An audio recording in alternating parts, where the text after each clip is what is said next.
possibly having 2 other trees, but having one main tree that's behind the existing gates. So we don't have to move those. We bring it farther back so people have a little more space to roll. They're not right on the streets like they are now, which is really, really unsafe, I guess. And then using this area more as a community center where people can gather, rather than having all the foliage that's in there right now with all that mulch just doesn't lend itself to just anyone coming downtown.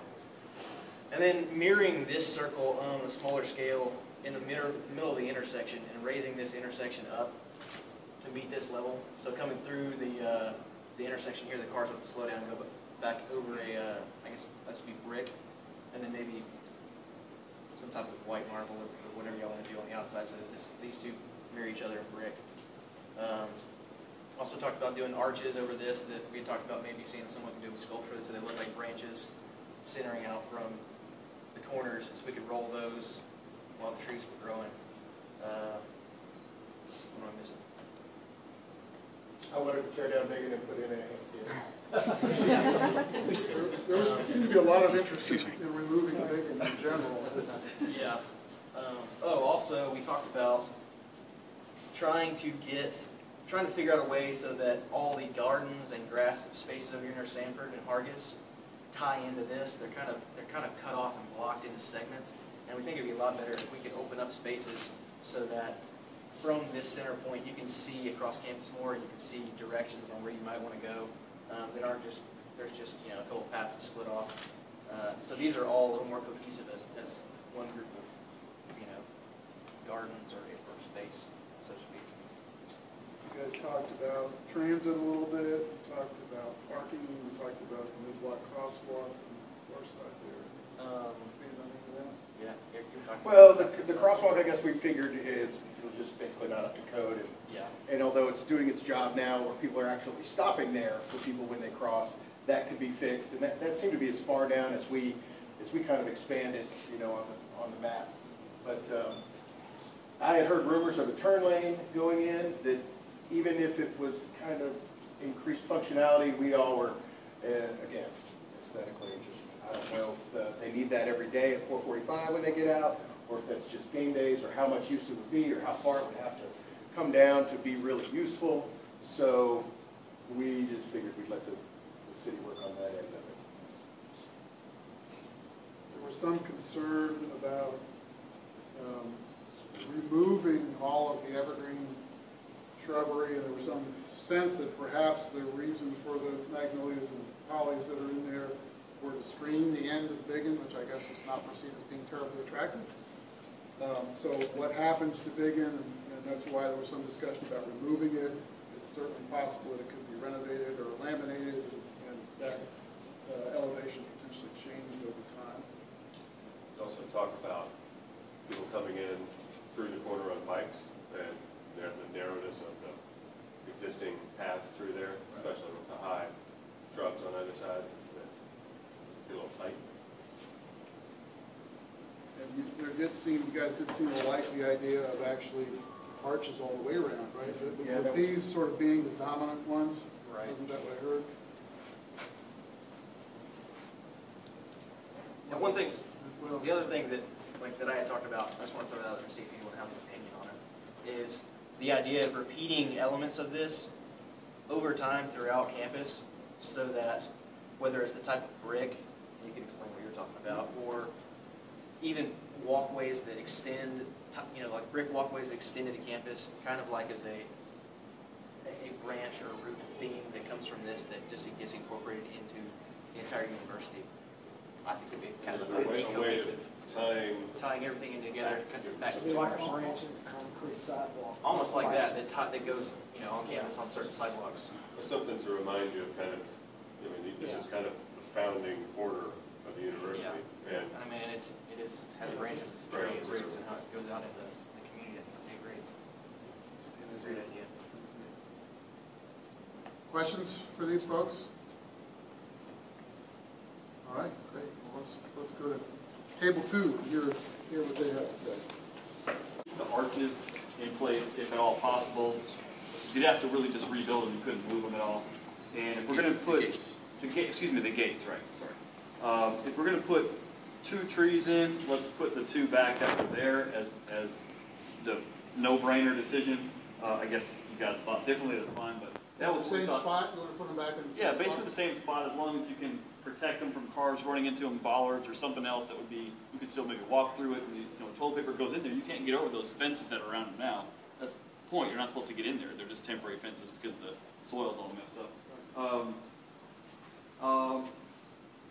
I guess part of our thinking was, this is something I threw out, some people agreed, maybe not, but to put a few more large trees here that wouldn't block the sidewalks, but yet it would move the action from here in a circle around these 2 trees to basically all inside of this area and still moving people off the corner. You could still have events in here, but it wouldn't necessarily be hardscape. It would be like the grass area that's right here would just kind of come in here and then swoop back out to that grass, and this would kind of come out like that. So this little wall that I don't think you guys like either, the little wall to sit on with all the shrubs, the hollies behind it and stuff like that, that hasn't been there very long. No one's really attached to that. But you could put a few more sections of it around here somewhere to give some kind of seating so parents could sit there and watch their kids, or if you had a concert or something in here, you wouldn't need an amphitheater that's got levels, but it would just be built-in seating around the perimeter sort of, and define the space a little bit without really closing it off. Because right now, this really closes it off, except for the little tunnels that go through there, and I don't think that's really necessary.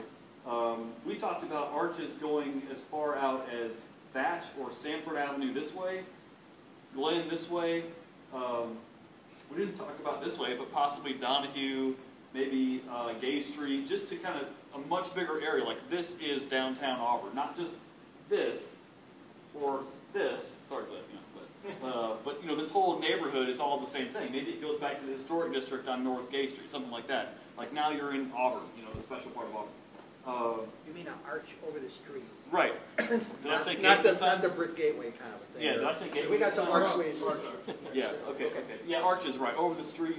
The Purdue one is great. A couple of us have actually seen that.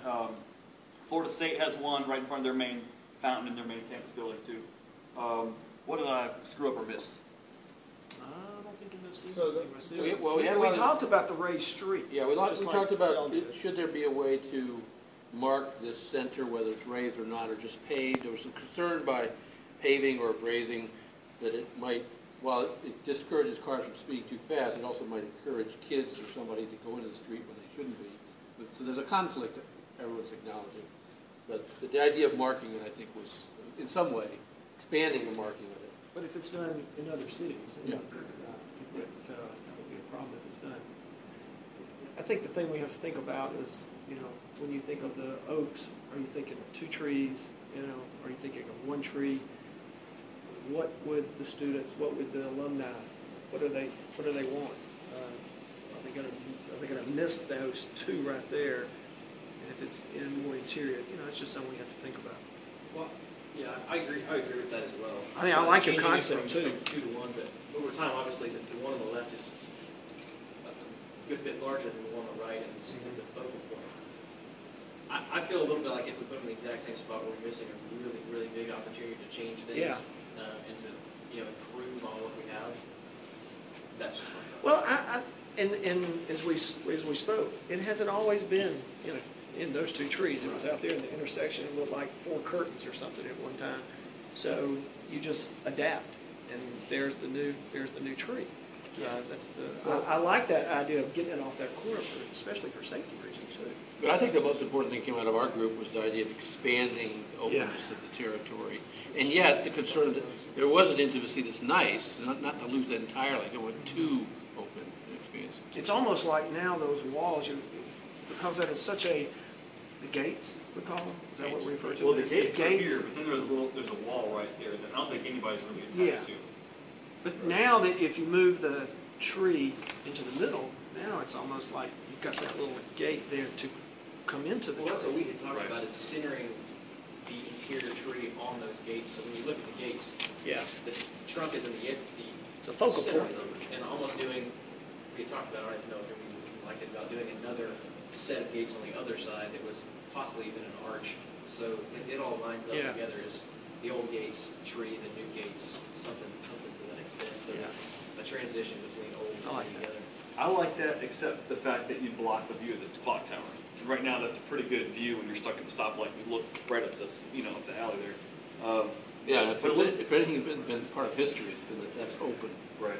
It seems like both groups, at least in the afternoon session, like the gates that are there. Now, we're using them as a place to come through like a portal, and then you're into space. And you're looking at it the same way, whereas right now, that's the action is here. We're all trying to say, let's go through that and move it either to here or to even farther. But that would be the way to say you're in. You could figure out a way to have it so that your line of sight from a central location, you could see Argus and you could see Sanford. I mean, that'd be the ideal thing, is from that tree you have line of sight to your major landmarks that you see this. Well, from this side of the tree, if you have one tree there, yeah, for sure. But from the other side, I mean, yeah, out there. Again, I was, yeah, just totally messing around. That's what it is.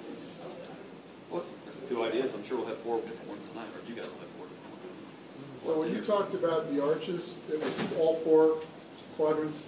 Yeah, well, originally we talked about that, and there's still an entrance. Love it, not being the corner, but having it be like, you feel like you're in Auburn when you hit, the 4, points of your compass in Auburn. Do you like the idea of being close?